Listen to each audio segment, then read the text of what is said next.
waa'ee Abdii Raggaasaatiin wal qabatee viidiyoo isa jalqabaa isin waraabaa jiru. Kanaaf viidiyoo kana koppilink sheer gochuun dagatinaa ergaa wayiin qabaa. Ergaan koo isii warroota waan isin miidhamten beektuu miidhama si dhiiftanii nama miidiyaa irratti beekamuuf tuusitanii jettaniif ani deebii qaba jechuudha. Amma eegasiin dubbanne. Ilmi namaa yoo maalu sitti balleesse abbaa warraa kee miti. Namnati mana tokko keessa waliin jiraattee rakkoo bal'oo waliin dabarsaa jirtu yoo maalu sitti balleesse gocha fokkataa akkanaa sirratti raawwachuun sirrii miti. Abdiin fakkeenyaaf isii sanatti waan fedhe yoo balleesse waan fedhe yoo godheera ta'e jechuudha. Gocha amma kana fokkatu irratti raawwachuun gocha ilmoo namummaasaa jijjiiru irratti raawwachuun sirrii miti. Wanna feete itti godhe abdii waan fedhe ishee miidhee isheen kana irratti taasisuuf yaalii amma kana fokkataa namni duwwayya yaalii akkasii namarra taasisuu jechuudha.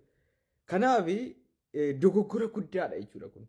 Kanaaf obboleessa keenya Abdii Raggaasaa Rabba fayyisu itti dabaluus immoo kanneen akka amantiitti fudhattanii dubbataa jirtan akkuma jirutti ta'e waan isiniidhaam namoota abdii jaallattan. Abdiin kun isin fayyadan namna kana jibban seenanii abdiin kun isin fayyadaa nu fayyada jechuudha. Abdii Raggaasaa tumsaa cimsaa arrabsoon hin barbaachisu. Abdii faana dhaabbadhaa tumsaa cimsaa deeggaraa isin barbaachisa isin fayyadaa jechuudha Abdii Raggaasaa.